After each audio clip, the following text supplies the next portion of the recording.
नमस्कार, सुरेखा रेसिपीमध्ये तुमचे खूप खूप स्वागत आहे। आज मी तुम्हाला घरात उपलब्ध असलेल्या कमीत कमी साहित्यामध्ये असा मऊ लुसलुशीत आणि युनिक ब्रेकफास्ट बनवून दाखवणार आहे की कसलीही पूर्वतयारी न करता अवघ्या काही मिनिटांमध्ये तुम्ही हा बनवून खाऊ शकता। या रेसिपीला नाव काय द्यायचं हे सुद्धा तुम्ही मला सांगायचं आहे। चला तर मग जास्त वेळ वाया न घालवता व्हिडिओला लगेच सुरुवात करूया। सर्वात आधी एका बाउलमध्ये एक वाटी मी पोहे घेत आहे। पोहे तुम्ही जाड पातळ कुठलेही घेऊ शकता। त्यानंतर यात पाणी घालून स्वच्छ धुवून घ्यायचे। 2 ते 3 पाण्याने हे मी स्वच्छ धुवून घेणार आहे।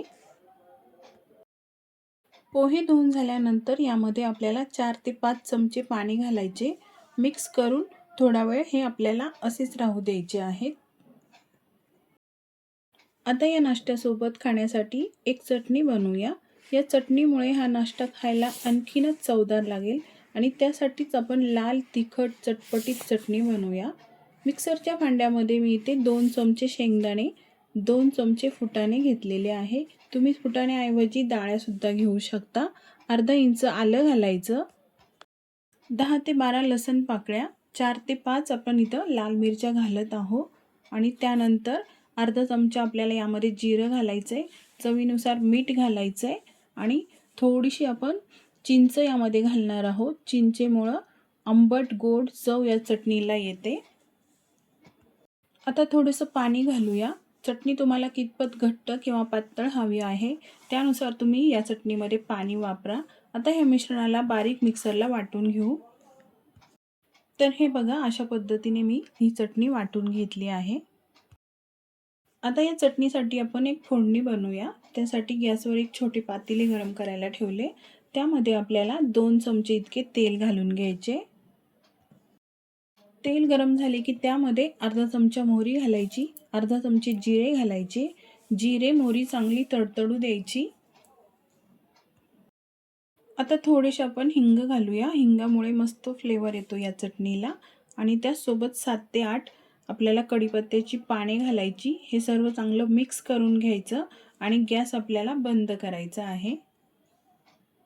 गॅस बंद केल्यावरती आपण जी चटणी मिक्सरला बारीक केलेली आहे ती यामध्ये घालायची आणि मिक्स करून घ्यायची। ही चटणी तुम्ही कोणत्याही नाश्त्यासोबत खाऊ शकता किंवा चपातीसोबत खाऊ शकता।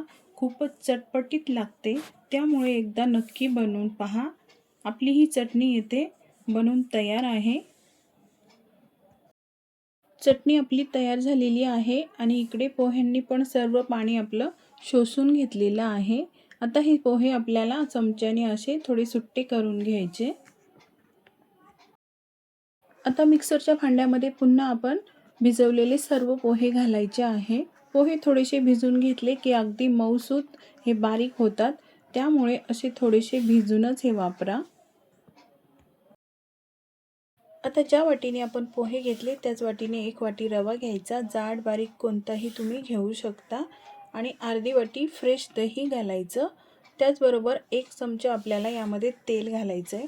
तेल नक्की घाला, तेलामुळे हा ब्रेकफास्ट मऊ लुसलुशीत होतो।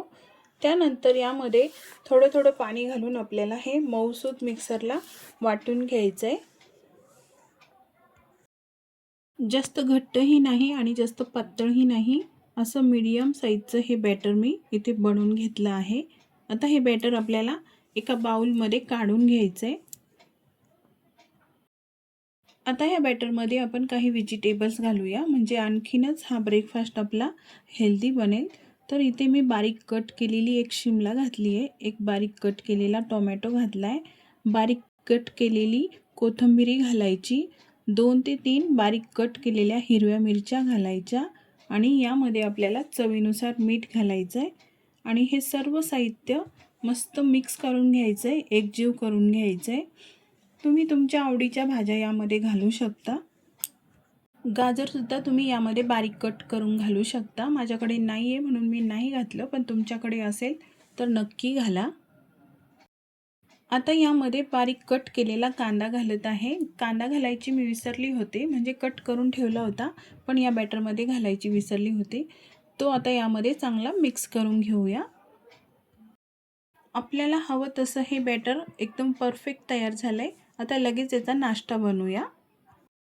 त्यासाठी मी गॅसवर आधीच पॅन गरम करायला ठेवला होता। पॅन गरम झाला की यामध्ये 1 चमचा तेल घालायचं आणि हे पूर्ण पॅनला असं पसरवून घ्यायचं आहे तेल। हे बनवलेलं मिश्रण चांगलं एकदा पुन्हा मिक्स करून घ्यायचं आणि 2 ते 3 पळी मिश्रण या पॅनवरती अशा पद्धतीने घालायचं आहे। हे जास्त पातळ आपल्याला बनवायचं नाही, असं जाडच आपल्याला हा ब्रेकफास्ट बनवायचा आहे। या मिश्रणापासून तुम्ही वेगवेगळे 2 ते 3 प्रकारचे नाश्ते बनवू शकता। मी तुम्हाला मऊ लुसलुशीत नाश्ता बनवून दाखवत आहे। आता यावरती झाकण ठेवायचं आणि 2 ते 3 मिनिटं लो फ्लेमवरती याला आपल्याला तयार होऊन द्यायचं आहे। 3 मिनिटानंतर आपण झाकण काढूया। तर बघा, मस्त हा आपला ब्रेकफास्ट फुगला आहे। याला मस्त थोडी थोडी जाळीसुद्धा पडली आहे, तुम्ही बघू शकता। आता याला आपल्याला पलटवून घ्यायचं आहे। आधी उलटणीने याचे काठ असे हळूवारपणे सोडून घ्यायचे आणि त्यानंतर याला पलटून घ्यायचं आहे। पलटताना काळजीपूर्वक पलटायचा, कारण हा नाश्ता खूपच सॉफ्ट बनतो, त्यामुळे सावकाश आपल्याला हा पलटवून घ्यायचा आहे। तर हे बघा, पहिली साईड इथे मस्त आपली भाजली आहे। दुसरी साईड पण आपल्याला मीडियम फ्लेमवरती 1 मिनिट भाजून घ्यायची आहे। दुसरी साईड पण मी तुम्हाला दाखवते कशी झाली आहे ते। तर दुसरी साईड पण आता आपण पलटवून घेऊया। तर हे बघा, दुसरी साईड पण इथे मस्त भाजली आहे। असं उलटणीने प्रेस करून हे दोन्ही साईडनी मस्त आपल्याला भाजून घ्यायचं आहे। किती सुरेख दिसत आहे। दिसायलाच फक्त सुंदर नसून खायला सुद्धा अप्रतिम चवीचा लागतो हा ब्रेकफास्ट। तर आपला हा पहिला ब्रेकफास्ट इथे बनवून तयार झालाय। आता हा आपण प्लेटमध्ये काढून घेऊया। दुसरा पण मी तुम्हाला बनवून दाखवते। पुन्हा पॅनला थोडंसं आपण तेल लावून घ्यायचं आहे आणि पुन्हा 2 ते 3 पळी बॅटर यामध्ये घालायचं आहे। तुम्हाला कितपत मोठा छोटा हवा आहे त्यानुसार तुम्ही या पॅनवरती बॅटर घालू शकता। मी असे मीडियम पद्धतीचे हे बनवून घेतलेले आहेत। पोहे, उपमा, शिरा, थालीपीठ, इडली हे नाश्त्याचे पदार्थ खाऊन जर तुम्हाला कंटाळा आला आणि काहीतरी युनिक ब्रेकफास्ट तुम्हाला ट्राय करायचा असेल तर हा ब्रेकफास्ट तुमच्यासाठी अगदी परफेक्ट आहे। तर इथे दुसरासुद्धा आपला तयार झालेला आहे, हा पण आपण पलटवून घेऊया। तर फ्रेंड्स, तयार झालेला आहे आपला इथे युनिक ब्रेकफास्ट। आपण जी चटणी बनवलेली आहे त्यासोबत सर्व करा, घरच्यांना खायला द्या। लहानांपासून मोठ्यांपर्यंत सर्वांनाच आवडेल इतकं हा टेस्टी आणि सॉफ्ट आहे। सर्वच जण आवडीने खातील। फ्रेंड्स, नक्की ट्राय करा युनिक ब्रेकफास्ट रेसिपी। आवडली तर व्हिडिओला लाईक करा, तुमच्या मित्रमैत्रिणींना शेअर करा। सुरेखा रेसिपी चॅनलला सबस्क्राईब केलं नसेल तर सबस्क्राईब करा। कमेंटमध्ये नक्की सांगा रेसिपी कशी वाटली। पुन्हा भेटू पुढच्या रेसिपीमध्ये, तोपर्यंत मस्त खा।